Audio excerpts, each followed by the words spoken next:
Hello, campers. Grab your marshmallows and gather around the true crime campfire. We're your camp counselors. I'm Katie. And I'm Whitney. And we're here to tell you a true story that is way stranger than fiction. We're roasting murderers and marshmallows around the true crime campfire. Many of the stories we cover revolve around the disintegration of a marriage. It's often a deeply traumatic event, upending entire lives and making an imagined future just vanish into nothing. It can drive some people kind of crazy. But other people are just built differently and can move effortlessly from one marriage to the next as easily as changing a pair of socks. The woman in this week's case certainly could do that, and she took that same casual attitude into matters of life and death. This is Red Weddings, the crimes of Jill Coit.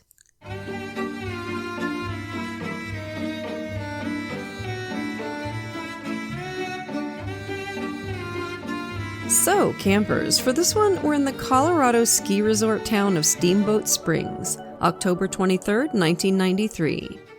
Douglas Boggs was worried. His brother Jerry hadn't shown up for work at the family business, Boggs Hardware, hadn't called in sick either. In fact, no one had heard from him since he'd left work at about 1 p.m. the previous day, and that wasn't like Jerry at all.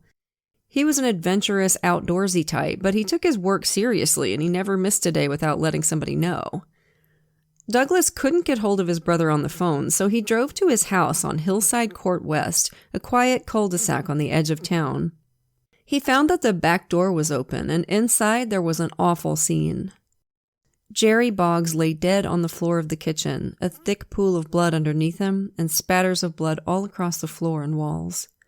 Douglas, frantic, called 911, and in the call he made it clear who he thought was responsible for this horrible crime. It was Jill, he said. Jill must have done this. It's probably easiest to describe Jill as Jerry's ex-wife, although in fact their marriage had been legally invalidated due to the minor inconvenience of her already being married at the time. Ooh, whoops. Yeah. Jerry Boggs was the latest in a long line of Jill's husbands and was almost certainly not the first one she'd killed. Jill Billio was born in New Orleans in 1944 to blue-collar parents, and we don't know a whole lot about her life there until she was 15 years old and moved to live with her grandparents in rural Indiana. Who knows what prompted the move, but given Jill's later life, I guess it was some kind of drama about a boy. Her new home was just outside of North Manchester, which was one of those small towns you find scattered around the Midwest, mostly a farming community, but with prestigious little liberal arts college too, and about a quarter of the population were students. But Jill's new high school mostly taught farm kids, and she crashed in among them like a fiery comet. It wasn't that she was prettier than the other girls, but she was new and her Louisiana accent made her stand out in this town where Fort Wayne was considered the wild big city. And Jill was quick and flirty. Her best friend in high school said later, all the boys were attracted to her like a magnet, and of course, most of the girls hated her for that reason. Now, come on, ladies. I hope that's not true, because we got to do better. We got to have each other's back. Sisters before misters, ladies. It was probably her terrible personality that they hated her for, to be fair. Yeah, that would be my guess. She soon settled on Larry Enan, a kind of baby-faced kid in the year ahead of her at school, whose main passions in life were Jill Coit and racing cars. When Jill was 17, she dropped out of high school to get married, and the young couple started their new life together in a trailer home. Larry got a job as an apprentice bricklayer for his stepdad's masonry company, and Jill got a job at the Hackman bookbinding factory. A lot of young marriages start in similar circumstances, and a lot of them quickly flame out. Within months, both Jill and Larry were filing for divorce with the same complaint of cruel and inhuman treatment, and a few weeks before their 1-year anniversary, the marriage was officially over. And if it seems like we've given short shrift to Jill and Larry, they weren't together long, and trust me, there's no shortage of husbands in this story, okay? We gotta gloss over some of this shit. And some of them matter more than others. So Jill had just turned 18, was newly divorced, and was sick of Indiana. She headed back to Louisiana and quickly completed the work necessary for a high school diploma, and at the start of the next year started studying at Northwestern State. College-age Jill was a hot tamale and was developing her lifelong skills of wrapping men around her little finger, which, might not be all that complicated with college boys, but she was really good at it. She caught the eye of Stephen Moore, a good-looking kid from downstate who pursued her, got her, and almost immediately regretted it. Bless his heart. Jill started at Northwestern at the beginning of 1964. She and Steve were married in May of the same year after only knowing each other for a couple of months. By July, Jill was pregnant, but she wasn't going to let minor inconveniences like being married and pregnant get in the way of being a party girl. She was too wild and restless for Steve, and by the time her first and favorite son, Seth, was born in March, the couple had already been separated for months. Sometime between the bookbinding factory and the end of her failed college romance, Jill had come to realize what her true love in life was. It was money, and her next conquest would have to be someone with deep pockets. Clark Coit was 35 years old, 14 years older than Jill, a bachelor who worked for the Tennessee Gas Company. He was currently in charge of all the company's construction in the south of Louisiana, which would eventually build hundreds of miles of pipe through the swampy landscape.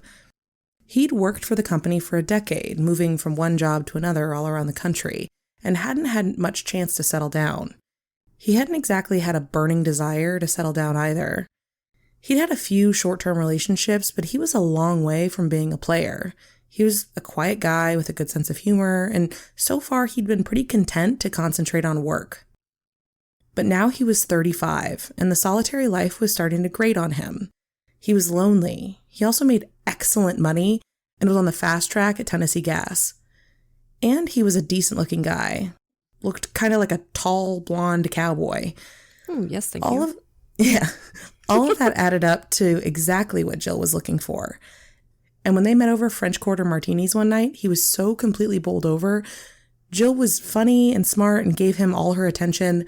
She was also sexy as hell. In a couple of years, she'd have a brief career as a model of the tiny bikini variety. Clark couldn't believe his luck. Tennessee Gas considered Clark's job so important that they'd assigned him his own float plane and pilot so he could zip all around the swamps and rivers for hundreds of miles.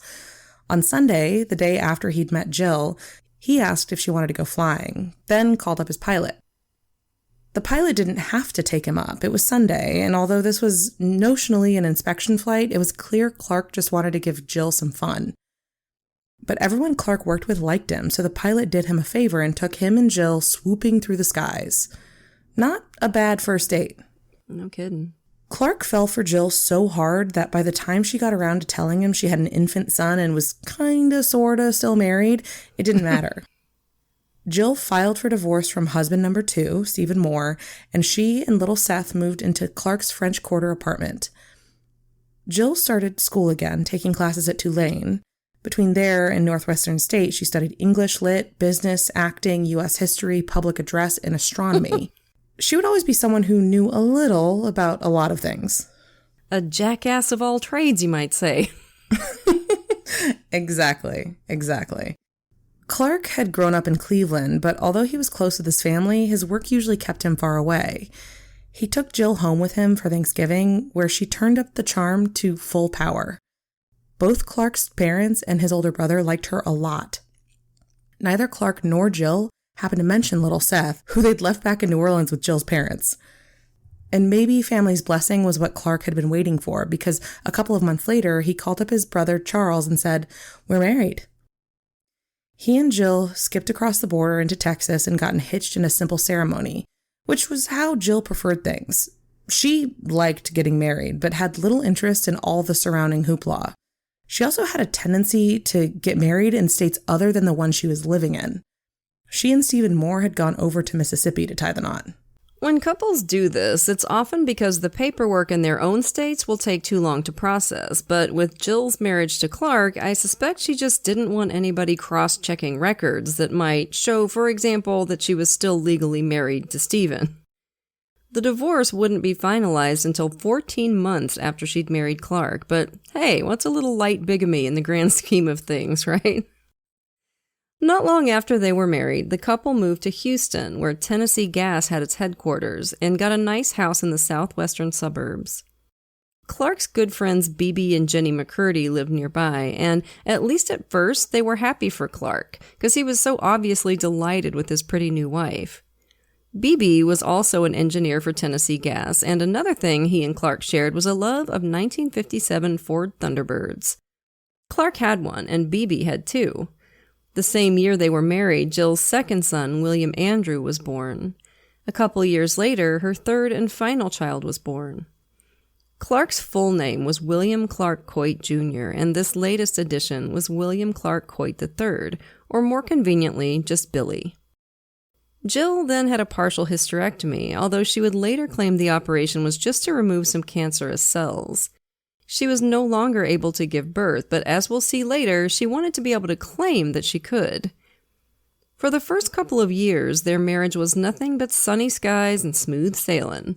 Clark continued to excel at his job, and Jill found a new career in modeling and advertising. But things soon started to go sour. Jill was always a huge flirt, which was just part of the package when Clark had married her, but it didn't stop at flirting.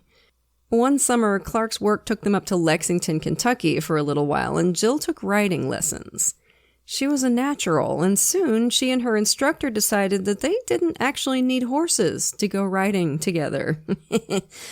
When Clark worked in Syracuse, she had an affair with her kid's doctor. Back home in Houston, Jill took scuba diving lessons, and again was quickly having an affair with her instructor. That, at least, was the company gossip, but any doubts Bebe McCurdy might have had were dispelled one Christmas. Clark and Jill were throwing a Christmas party for some Tennessee Gas people, although Jill had suddenly vanished. McCurdy was making himself a drink in the kitchen when Jill came in the back door, mad enough to spit nails, too mad to keep her mouth shut about the guy she called that son of a bitch I'm taking scuba lessons from. She'd called him earlier, and something in his manner let her know he wasn't alone. I just went over there and caught him shacking up with somebody, she told McCurdy. That sorry son of a bitch. This is your husband's friend, ma'am. And this is a common feature of so many of the narcissists we've covered, cheaters who just get absolutely furious if they get cheated on. You know, it's a total double standard. Jill didn't make much effort, if any, to hide her affairs. In fact, she seemed to enjoy the attention and gossip.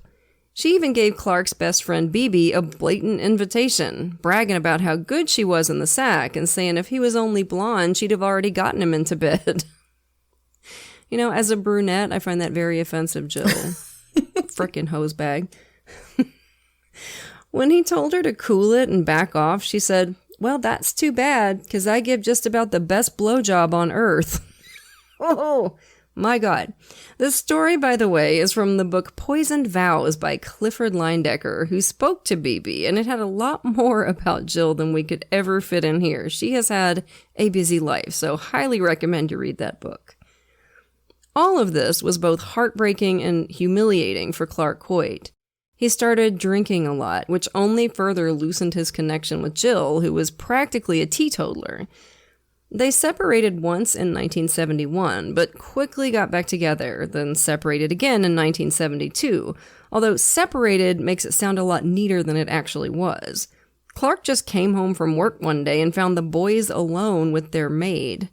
Without telling Clark anything, Jill just run off back to New Orleans, where she was taking flying lessons and, of course, sleeping with her instructor. There was like a 5-year period where if Jill hired a guy to teach her something, they were almost guaranteed to end up naked together. It's like solicitation with more steps. I do not understand it. Well, she's getting something extra out of it. She's learning how to do stuff. She's picking up all kinds of new skills. Do you think she was actually picking up any kind of new skills or just sex skills? I think she was probably doing both, like she probably did learn how to scuba in addition to the other activities that they were getting up to. A few months later, Jill, along with her mom, came back to Houston while Clark was at work and loaded up a truck with a big chunk of their furniture. Clark just came home and found a mostly empty house. He heard crying and soon found little 4-year-old Billy. Jill had taken her other kids, but I guess there hadn't been enough room for them all, so she just left Billy alone in the house. Unbelievable. And she'd already left him for months. Like, it's just absolutely awful. Ugh.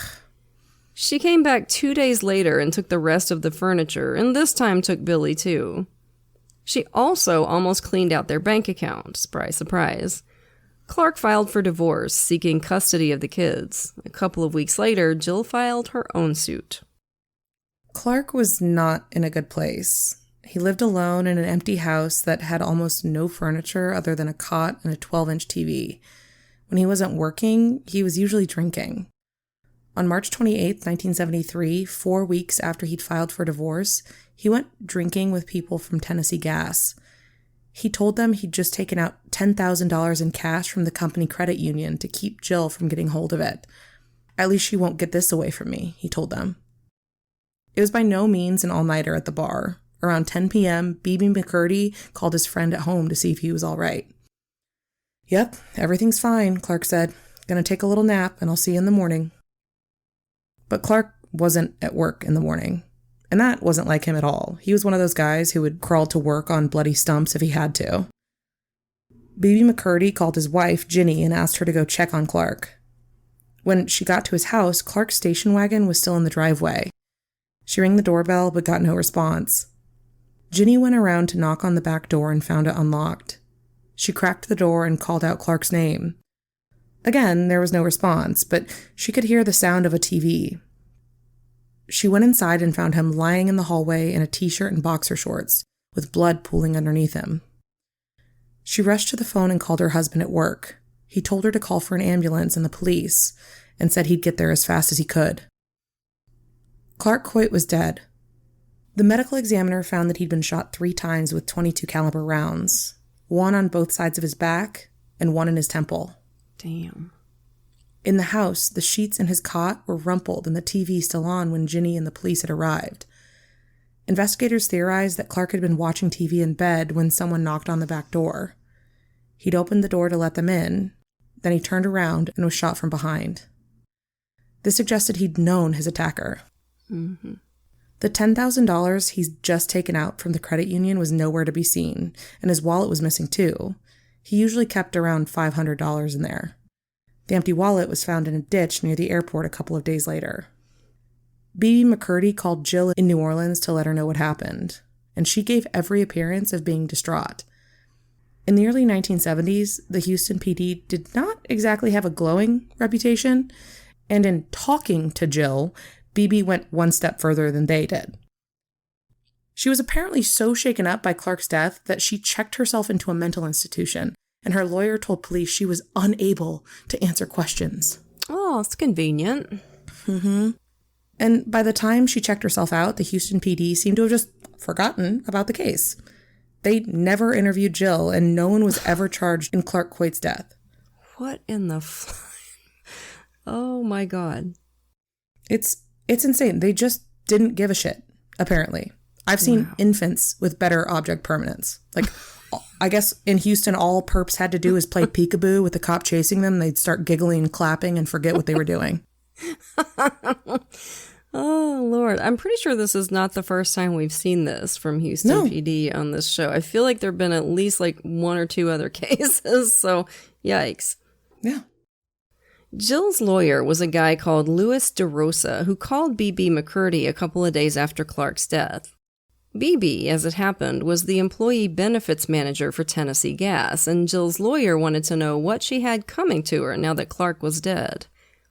Between his retirement plan, a double indemnity insurance policy, and a company savings plan, Jill eventually wound up with around $150,000, which today would be worth over $1 million. From the hospital, she kept calling B.B. McCurdy and trying to insist he should have Clark's Thunderbird as a gift. B.B. said sure, he'd like the car, but only if he could buy it at a fair price. They went back and forth like this for a while until B.B. finally realized that Jill was just trying to get someone who'd give her a good character reference in Houston if she ever needed one. He cut off contact with her, and Jill kept the Thunderbird for herself, getting a personalized license plate that read QT Bird. Lord have mercy.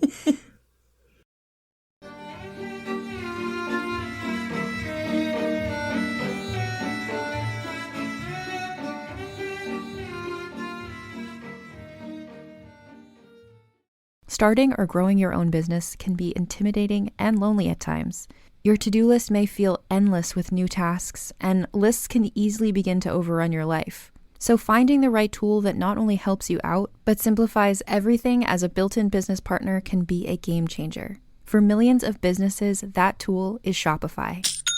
Shopify is the commerce platform behind millions of businesses around the world and 10% of all e-commerce in the US. From household names like Gymshark, Rare Beauty, and Heinz, to brands just getting started. Shopify has hundreds of ready-to-use templates that can help you build a beautiful online store that matches your brand's style. And you can tackle all the important tasks in one place, from inventory to payments to analytics and more.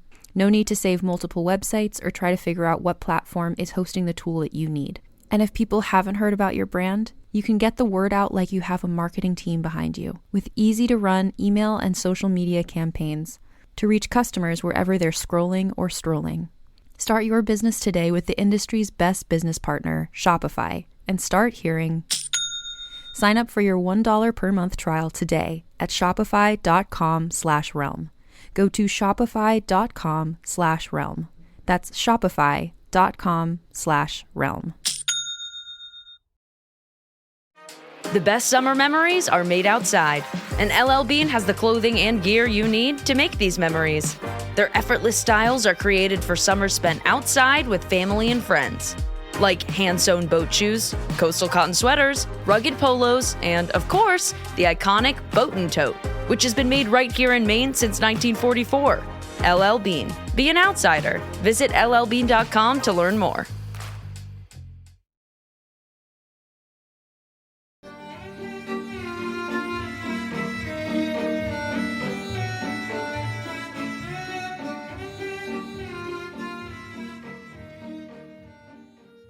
As soon as she released herself from the hospital, Jill packed up and headed west with the boys.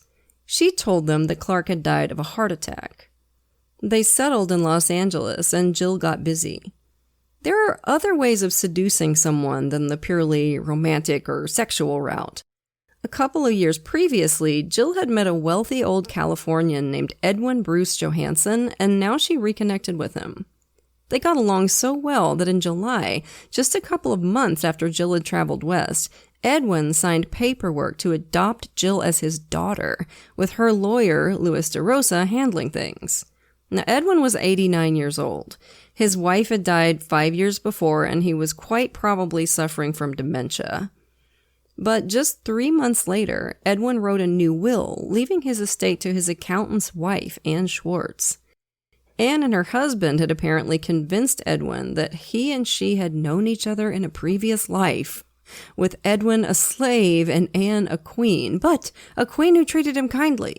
And so therefore he was now in her debt, hence the generous will. Good God. And 2 months after that, he wrote yet another will, this one leaving his estate to Jill. So one pair of asshole scammers got hold of him, and then another one. Awful. God help you, if you're old and suffering from dementia and you don't have anybody looking out for your interests. It's just like vultures. It's horrible. Mm-hmm. It happens so much. It's just so gross. After Edwin died the following year, various nieces and nephews would crawl out of the woodwork, and the case was contested well into the 90s. But even though the estate was contested, Jill somehow wound up getting about $60,000 and 3 houses out of the whole business. 3 houses. About the time she was persuading Edwin Johansson to put his shaky signature on that last will and testament, Jill got married for the 4th time to Donald Brody, a 33-year-old major in the Marine Corps. On the marriage license, Jill said she'd been married once before and her husband had died. She also decided to bump her date of birth up a couple years so she could be 27 instead of 29 and stave off turning 30 for an extra couple years. Brody was very much the kind of guy who wanted to be the man of the house, making all the financial decisions and having his wife at his beck and call, and that was not going to fly with Miss Jill.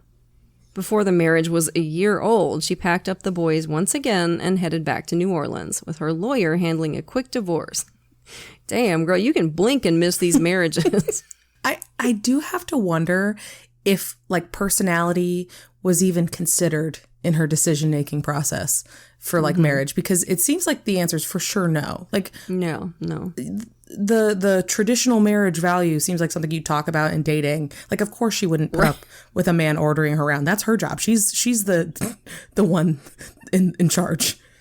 Yeah, it didn't come up. Mostly I think what they talked about was his bank balance. And blowjobs, probably. Yeah, blowjob, obviously.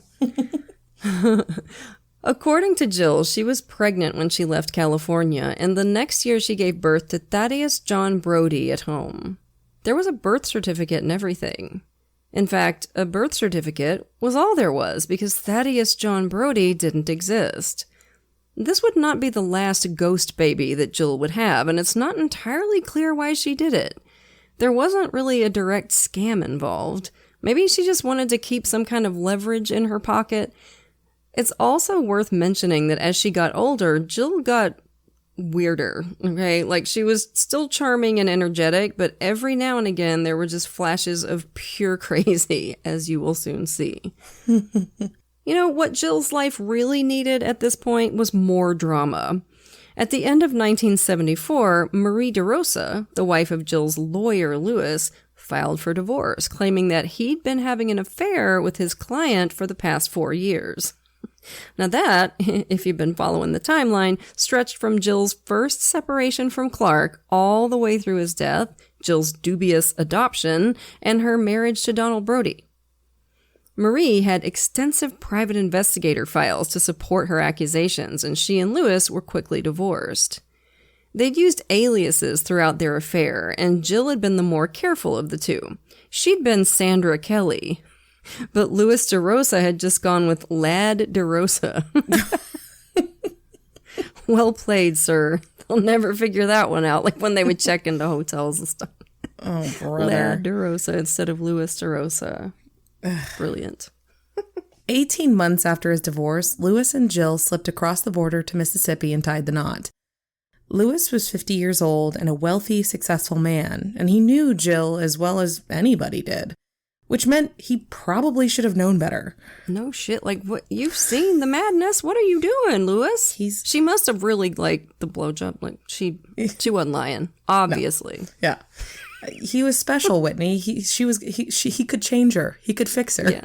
I'm sure he's not like the other boys. He's smart. He's smart, unlike all those other men that she conned. 11 months after their Mississippi wedding, they got married again in New Orleans. Apparently because Jill just enjoyed getting married. And we're not talking just a renewal of vows. They got a new wedding certificate and everything. But just 4 months after that, Jill decided things weren't working out and just hit the road once more, this time heading back to North Manchester, Indiana. Sweeping back into town with her bright red T-Bird and expensive clothes, Jill made even more of a splash than she had in high school. She bought a farm just outside of town and a few animals for the boys to play with and set about finding a new man. The man she found was a guy named Eldon Metzger, an auctioneer and realtor. Eldon was a 37-year-old bachelor, and much like Clark Coit, he was lonely as well as successful. A combination that encouraged Jill to throw herself at him with the full force of her personality. I suspect for reasons of general deviousness, Jill still preferred to get married in a state other than where she was living, and in March of 1978, the couple exchanged vows in Lima, Ohio. Hello, destination wedding. Eldon was husband number 6. After they'd been married for 8 months, Jill decided she'd better get around to actually getting divorced from husband number 5. She and Louis DeRosa flew to Port-au-Prince and got a quick Haitian divorce, which carried dubious legal weight in the States, which, pause, hold on.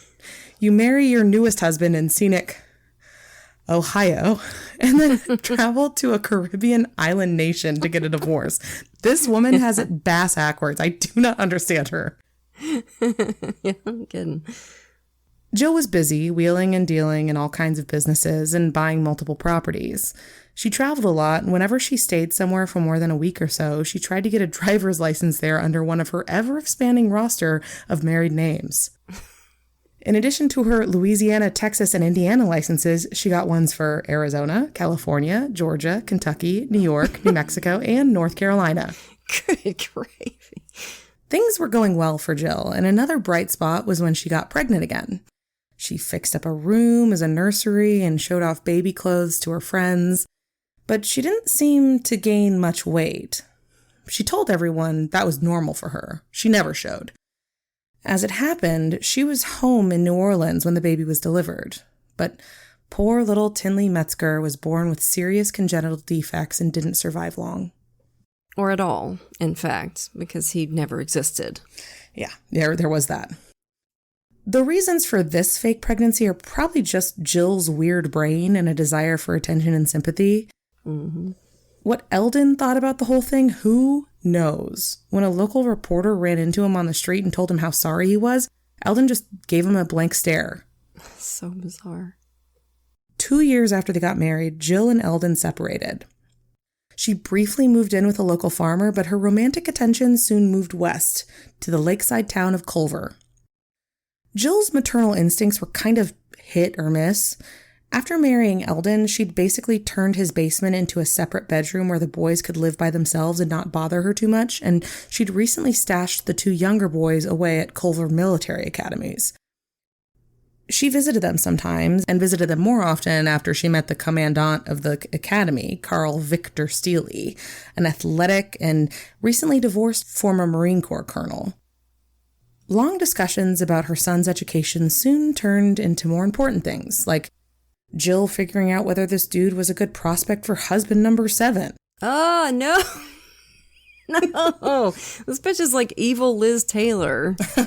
Good. Like, it just keeps going and going. 7. Number 7. It wasn't quite cut and dried. He was a good candidate in some ways, but after his divorce and a business failure in Florida, Steele was not in great financial shape. In Florida, he'd been part owner of a flight school, but a new federal law gave the DEA wide-reaching authority to seize property and cash related to drug trafficking. Small planes were a common vehicle in drug running, and it would take just one instructor trying to make some extra money on the side for the whole operation to be lost. The flight school was folded at a loss. Steele did have one thing that Jill liked, though, an elderly mother in poor health who had a valuable home in Louisville. Carl Steele was her only heir. In addition to the Marines, Steele had previously been a Southern Baptist minister. Now, Jill wasn't particularly religious, but she'd grown up in the church and she could fake it as well as anybody. All her old charm, along with long talks about God, were too much for Steele to resist. They got married in January of 1983. A month earlier, and Jill knew this perfectly well, a judge in New Orleans had declared that her Haitian divorce to Louis DeRosa was invalid. It's also kind of murky when, or even if, Jill ever legally divorced from Eldon Metzger, so she might have actually been married to 3 men at the same time at this point. Like, what would you even call that, trigamy? I guess so. Jill moved to Culver, but still had business interests in North Manchester, which included a State Farm insurance office. All her life, Jill would study and qualify for things that grabbed her interest, and she was a licensed insurance agent. She liked to have a finger in a lot of different pies. According to Jill, around 7 p.m. one evening, a man she didn't know had come into her little office, stole $1,600 and a ring from her, then threw her down, kicked her several times, and tied her up with rope. After she managed to free herself, she went to Wabash County Hospital to be treated for a bruised rib and a bump on the head. The local police didn't exactly get out of breath investigating the incident because they didn't think it ever happened. Jill had faked the whole thing and got what she wanted, a monthly disability payment from State Farm and Social Security thanks to her head injury, which I can only assume she gave herself, which is just bonkers. The marriage with Carl Steele lasted longer than most Jill had. They were an active couple, going on lots of hiking and skiing vacations and traveling the world. By 1990, Carl was 59 and Jill was 47. And Carl wanted to slow down a little bit. They went on a trip to the Colorado ski resort town of Steamboat Springs, both to hit the slopes and to scout out houses to settle down in. Jill, though, always had to be hustling. She bought a 12-unit bed and breakfast on Oak Street. Her oldest son, Seth, would actually end up running the place, but Jill always considered herself welcome to just waltz in and take whatever cash she wanted from the register. I'm sure her accountants loved her. I'm sure her son was thrilled about that too. Thank you for just blatantly stealing from me, Mother. She and Carl agreed that he would finish out the semester back at the Culver Academies before retiring and joining Jill in Colorado. Their furniture headed west in a truck, and he moved into an apartment temporarily. Or so he thought. Their 7 years together had been smooth and easy, but after he headed back to Indiana, Jill decided she was done with him as easy as you might turn off a light. She started suggesting he should stay on at Culver for a whole extra year instead of 1 semester. She hardly ever answered his phone calls. Confused, Carl flew up to Colorado in the summer, and it was not a happy reunion. His time with Jill was suddenly chilly and weird. And he was furious to discover he wasn't a co-owner of the B&B, despite putting up a fifth of the purchase price. It was all in Jill and Seth's names. After just a few days, Carl Steele headed back to Culver and filed for divorce. It would be a messy, extended affair, with both sides throwing accusations of fraud and deception. At the end of 1991, a judge finalized their divorce. Jill got the B&B, but she now owed Carl $100,000, and if she didn't pay up, a lien would be placed on her property. Jill had been comfortable, bordering on wealthy ever since her marriage to Clark Coit back in the 60s, but a lot of that had gone into buying and renovating this B&B, so now she was in a crunch. Jill hadn't turned cold on Carl Steele completely out of the blue. Not long after he'd first headed back to Indiana, she had a new man in her life. Get out. Her renovations often took her to Boggs Hardware, just a couple of blocks away from the B&B, and one of the owners, Jerry Boggs, soon made a point of being the one to serve her whenever he could. Jerry was a tall, mustached man, a Vietnam vet who'd won the Bronze Star. He was an active guy who spent a lot of time outdoors. He'd learned to fly and scuba dive and was an excellent nature photographer. He also loved to learn. Even after graduating from the University of Colorado, he kept taking classes there, and he was known as a skilled amateur archaeologist. He was well-liked in Steamboat Springs, but he could be painfully shy, especially around women. He was 48 and had barely any serious dating experience. This guy sounds like such a sweetheart, and somebody I'd probably be interested to talk to at a dinner party. Like, amateur archaeology? That's just freaking awesome. Like, who does that? I love that. Yeah, that's just cool. Well-to-do, lonely, middle-aged bachelors had been Jill's bread and butter since she was 21 years old. When she saw Jerry admiring her red Thunderbird, she suggested he take her for a ride in it, and they were soon dating. By the end of the year, Jill had moved in with him, and in April of 1991, they got married, 8 months before her divorce from Carl Steele was finalized. Jill and Jerry's marriage started off idyllically, with them driving all around the state to discover new restaurants and have outdoorsy fun. Within a couple of months, though, Jill had decided to take classes at the University of Northern Colorado, a 3.5-hour drive away in Greeley. She continued her normal scattershot approach to education, taking classes in psychology, education, Asian history, geography, and U.S. history. She stayed in Greeley during the week, with her and Jerry taking turns every weekend to make the long drive one way or the other, which is kind of a weird setup for a newly married couple. These weren't classes Jill had to take. School for her was just a hobby. A little while before they got married, Jill had told Jerry she was preggers. He was thrilled. Jerry loved kids, but he thought he'd only ever be an uncle. When Jill told them their baby was a girl, they decided on a name, Laura. Soon, baby Laura was all Jerry wanted to talk about, how they would raise her and what her future would be like. He started up a college fund for her right away. He spent $20,000 on expanding his house, bought books and toys and VHS movies. Jill bought more baby clothes almost every time she left the house. By the time Jill was theoretically 7 months pregnant, she hadn't put on any weight at all, and Jerry was getting a little suspicious. She'd claimed that a doctor in Greeley, where she spent most of her time, was monitoring her pregnancy. Jerry asked a friend who was a physician's assistant whether he thought Jill was actually pregnant. The friend said he couldn't answer that without examining her, but later on he called the clinic in Greeley that Jill claimed to be using. No one there had heard of her. Mind you, this is before HIPAA, so they probably would have told them if they had heard of her. Yeah. Then husband number 7, Carl Steele, came to town to meet with his local attorney. Steamboat Springs is a small town, and it just so happened that the lawyer was friends with Jerry Boggs' brother, Douglas, and happened to mention that Jill's husband was in town. This was big news to Douglas because Jill had been married to Jerry for months at this point. He was close to his brother and had always thought Jill might be a few nuggies short of a Happy Meal. The Boggs brothers happened to have a friend who was a private investigator, and Douglas hired her to dig into Jill's past.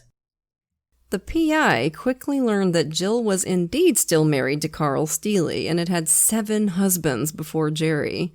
4 of those marriages had been bigamous. One of them might have been trigamous.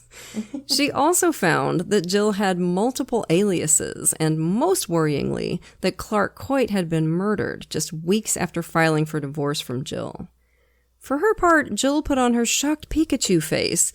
She claimed she'd honestly thought she was already divorced from Steele, and for the moment, Jerry went along with that.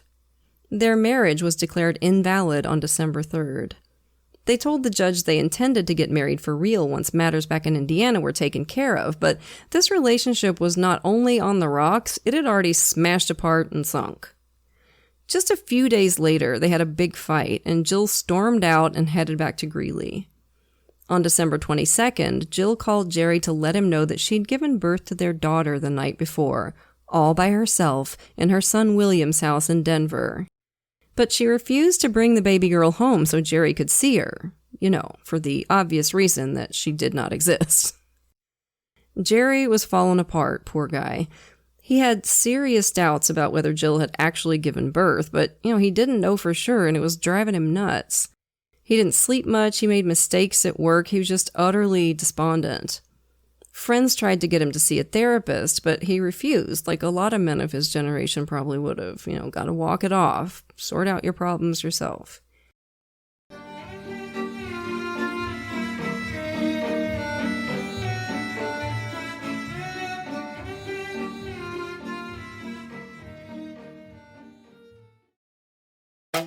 Zootopia 2 has come home to Disney+. Let's go! Get ready for a new case. We're gonna crack this case and prove we're the greatest partners of all time! New friends. You are... Gary the Snake. And your last name? The Snake.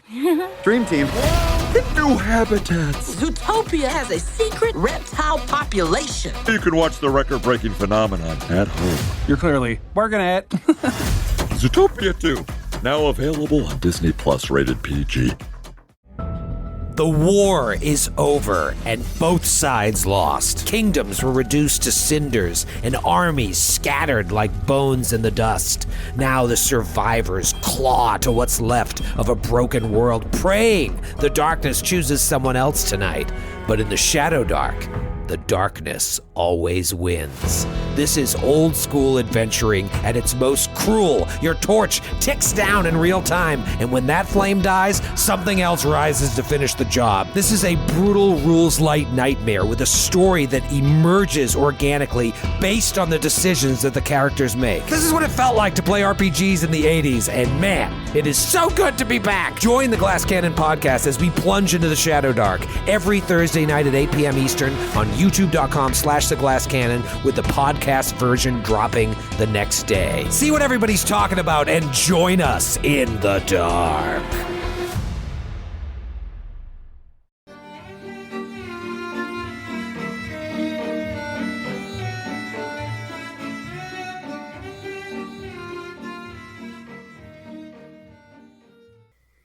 Jill moved her stuff out, but she constantly pestered him over petty little things. She still split her time between Greeley and Steamboat Springs and made it her mission to badmouth Jerry whenever she was back in town, saying he'd thrown her out of the house just a week before her due date and forced her to make the arduous drive to Greeley all alone. And then he'd had the nerve to tell people he doubted she was really pregnant at all. How could he say that when her boobs had gone from 34D to 34EE? And her belly was 10 inches bigger. Which certainly would have been a noticeable change, and nobody in Steamboat Springs had noticed it. She said Jerry refused to provide any support to her or their new daughter. Sometimes, when she was back in town, people saw her with a baby as she walked down the street, or at least saw her carrying some object wrapped in warm blankets against the Colorado winter. Jerry's PI thought she'd paid someone to borrow their kid. A local reporter suspected she'd just used a doll. Y'all, I absolutely cannot. This woman is walking around with the Cabbage Patch Kid in a blanket. This is not normal, Jill. It's not normal, honey. She told everyone she could that Jerry was secretly gay and they'd only ever had sex one time, but that evidently wasn't exciting enough. Her next story was that Jerry was bisexual and got off on watching her have sex with other men before joining in. Oh, wow. She apparently found real joy and delight in all this vicious gossip. Jerry, already in a fragile state, fell even deeper into a funk. People at his store saw him walking around, shaking his head and muttering, "What a fool, what a fool." Oh, it just breaks my heart. Honey, you weren't a fool, okay? You just fell victim to a person with zero conscience and Scrooge McDuckian levels of greed, okay? It can genuinely happen to the best of us, as we've seen many times on this show. And eventually, he got mad. In the middle of Jill's conflict with her previous husband, Carl Steele, she'd asked Jerry for a $100,000 loan, which she backed by giving him a deed of trust for $100,000 of the value of the bed and breakfast. Their relationship had disintegrated before Jerry had gotten around to giving her the money, but he still had the deed of trust, and Jill wanted it back. Jerry had no interest in screwing Jill over financially. I mean, this was an honest, straightforward dude, but he knew he had some leverage here. Jill was trying to sell the B&B to raise the money she owed to Steele, but she couldn't until that deed of trust was cleared. Jerry would only give it to her if she provided indisputable legal assurances that he wasn't the father of any child she had. I don't know why, other than stubbornness, that Jill didn't just do that, but instead she threw a barrage of lawsuits at Jerry, who responded in kind, and a long, bitter legal dispute began. By then, Jill was already married again, because of course she was. 2 months after her marriage with Jerry was invalidated and 6 weeks after her divorce from Carl Steele was finalized, Jill got married in Vegas to a dude named Roy Carroll. And here we go again. Roy was 67 years old, a widowed Houston businessman and former Navy officer. For this one, Jill decided to bump a full 7 years off her actual age so she could be a girlish 41. Marriage number 9 was even more immediately doomed than Jill's other ones because she was already screwing around with a guy 20 years younger than Roy, a well-built telecommunications worker named Michael Backus. Okay, what the hell? Like, Jill, what is your major malfunction? I need to know. There's, it's narrowing. The window is narrowing smaller and smaller between these dudes. She's like a serial killer, except, God, instead of serial killing, it's marriage. Yeah, her cooling off period is non-existent at this point. It's so interesting because it's get him to the altar and then leave him. It's why. Screw him over as soon as humanly possible. Yeah, it is. It's just wild. Michael had served in the Air Force during Vietnam and then became a well-respected staff sergeant with the Colorado National Guard. The people he worked with at U.S. Communications liked him, too. He was recently divorced, and when he moved to Greeley, he'd rented an apartment on the lower floor of Jill's new house there. It didn't take her long to move him in with her upstairs. While Roy Carroll stayed in Texas, wrapping up his business there in anticipation of retiring to Colorado with his new wife, Jill was shuttling back and forth between the two states, staying mostly in Colorado to continue her college classes and take care of her own business interests. Her husband didn't actually see much of her. Michael Backus got a lot more of her time. Michael wasn't really Jill's usual type, but she saw one particular thing he could be useful for. Almost as soon as they got together, they started talking about killing Jerry Boggs. Michael's interest was clear.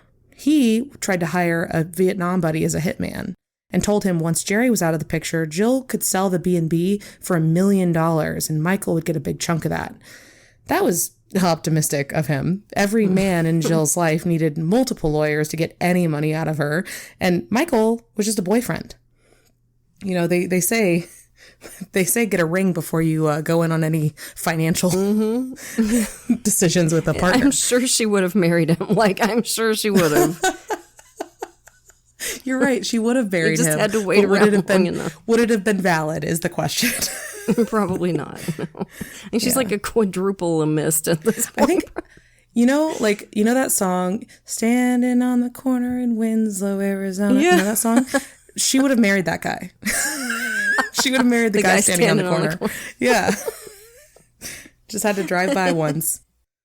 So Michael's buddy turned him down flat. They tried to talk Jill's son, Seth, into killing Jerry, but he wanted nothing to do with it either. Good gravy. Michael's work took him to a small city in Iowa, and Jill went along with him, with her husband still back in Houston, apparently completely oblivious. And I think you have to put Jill's attempts to acquire an assassin in Iowa down to her becoming increasingly unhinged. Mm-hmm. There, she presented herself as a bisexual, which, as far as we can tell, was not true at all. But she went to gay and lesbian meetings and told people she was a psychologist with extensive experience in counseling. Sorry, she did what? She told them she was a psychologist with extensive experience in counseling at gay and lesbian groups. Mm-hmm. Wowsies. That is absolutely batshit bananas. This woman is one for the books. Mm-hmm.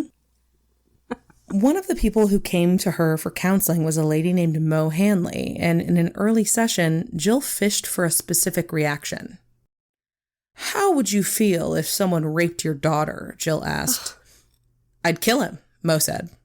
That was the response Jill wanted. And it just goes to show how little Jill knows about humans.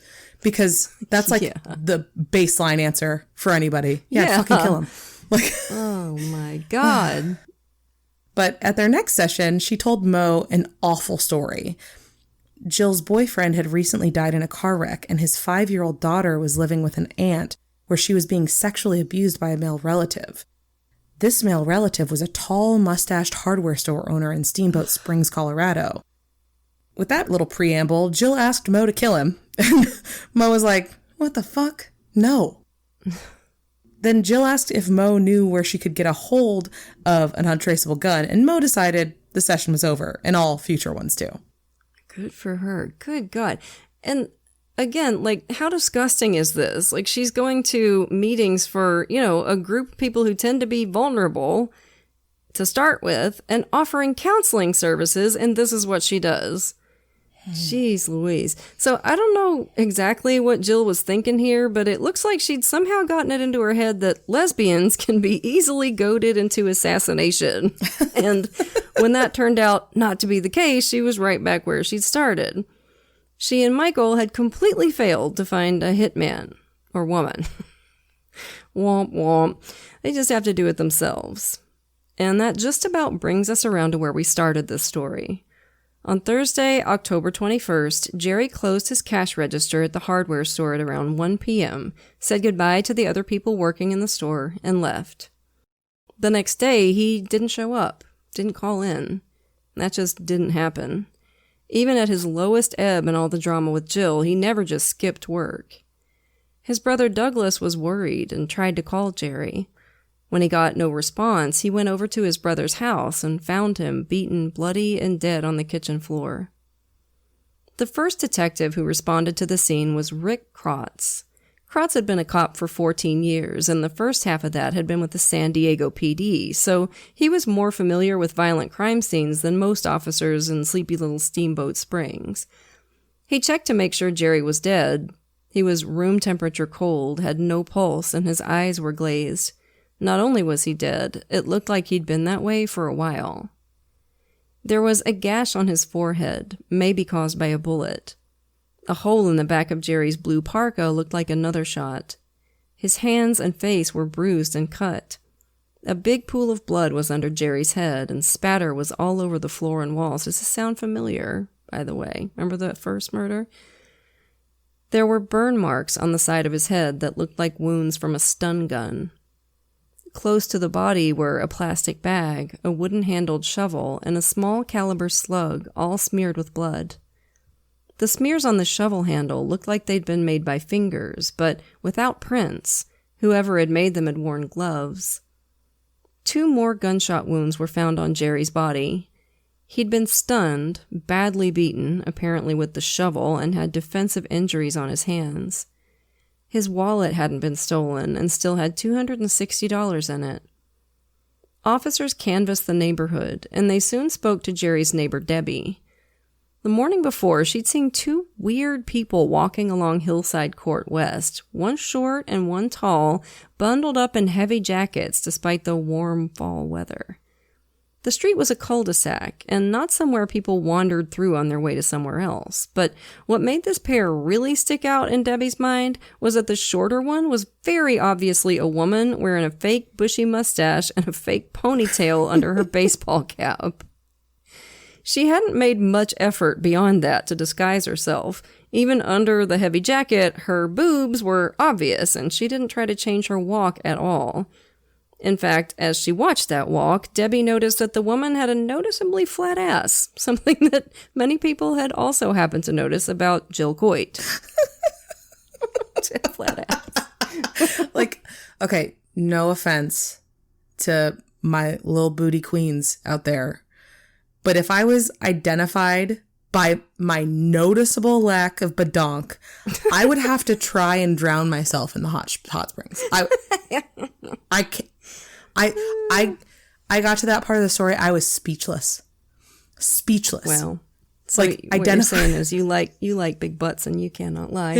Yeah. No, I just think it's really, really funny because, like, has anyone ever been identified by little boobies?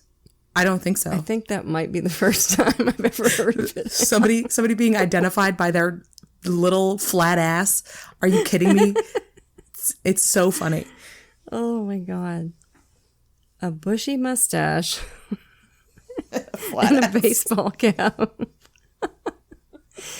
Oh my God, this woman.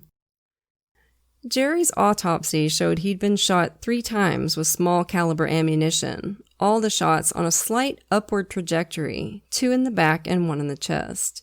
Either Jerry had been taller than his killer, or he'd been shot while lying down with them standing over him.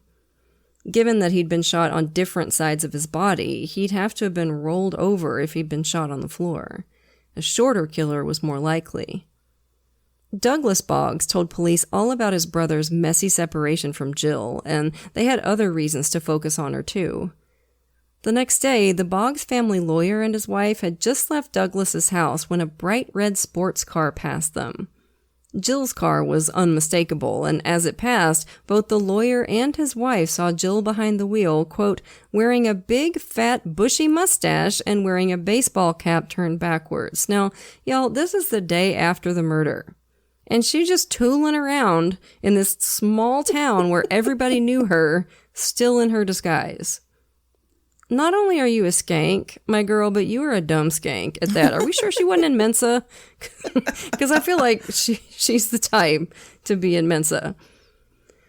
Jill and Michael had a dubious alibi. On the night of Jerry's murder, they were camping in the mountains at Kelly Flats, about halfway between Steamboat Springs and Greeley. They didn't actually have much in the way of proof of that, and the alibi became essentially worthless when forensic analysis of Jerry's stomach revealed he hadn't eaten anything since breakfast. He'd been killed not long after he'd left the hardware store, giving his killers plenty of time to run up to the mountains afterwards. Jill didn't exactly make herself less suspicious when she ran off to Mexico in the middle of the investigation, but they knew exactly when she was on her way back because her youngest son, Billy, told them.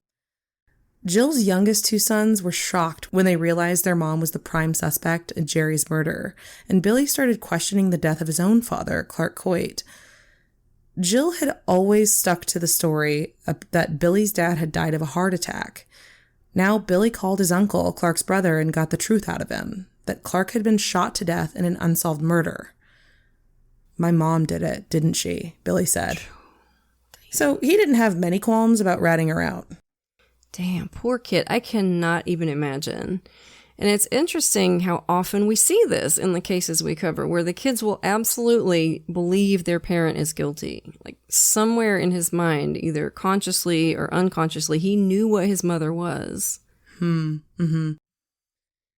December 23rd, 2 months after Jerry Boggs' murder, Michael and Jill pulled up in a rental car in front of her house in Greeley. They were immediately sworn by police, and in moments had their hands on the roof of the car, legs spread, as the cops patted them down. Then they were handcuffed on first-degree murder charges and taken away. Jill and Michael were both found guilty of first-degree murder and conspiracy to commit first-degree murder.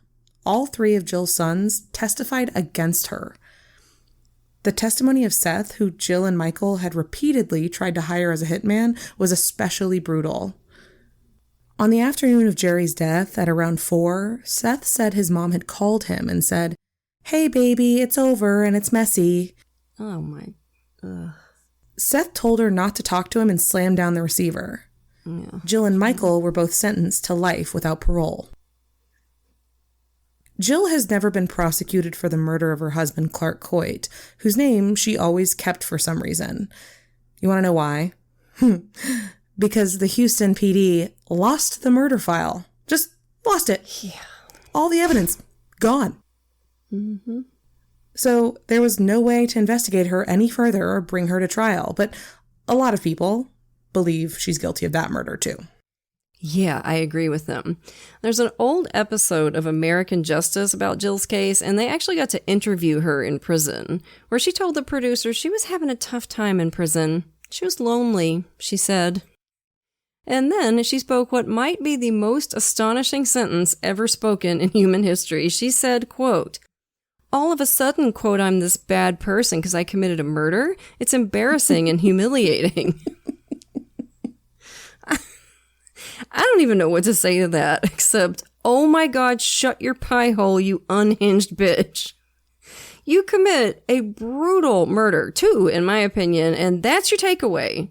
Everybody's just making such a big deal about this. It's embarrassing. Yeah. Brave opinion time. I think murder is one of the crimes that makes you a bad person if you do it. I'm just putting it out there. I know. Strong It's take. a bold stand, but you're sticking to it. Yeah. Yeah.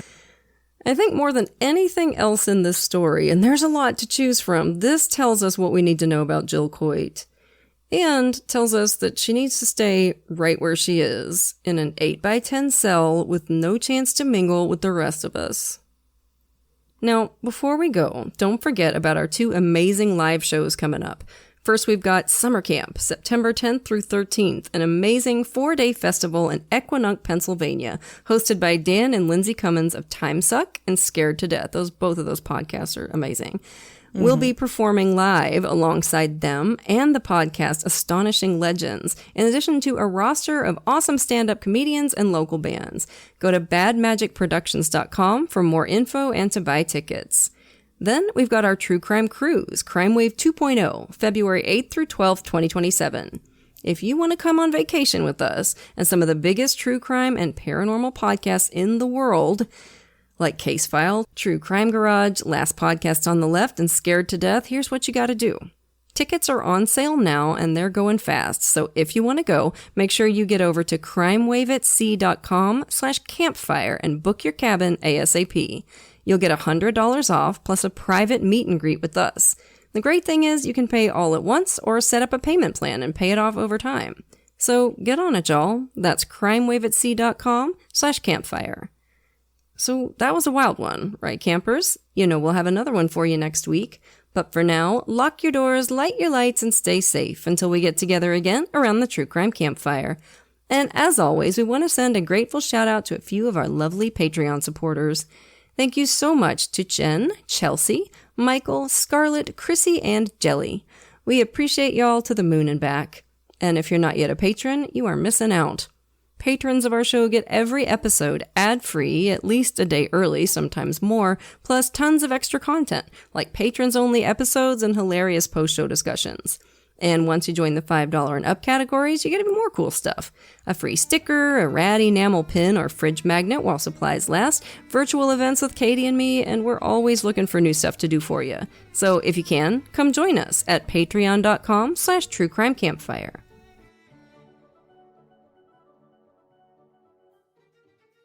Do you love hair-raising, allegedly true stories about the paranormal?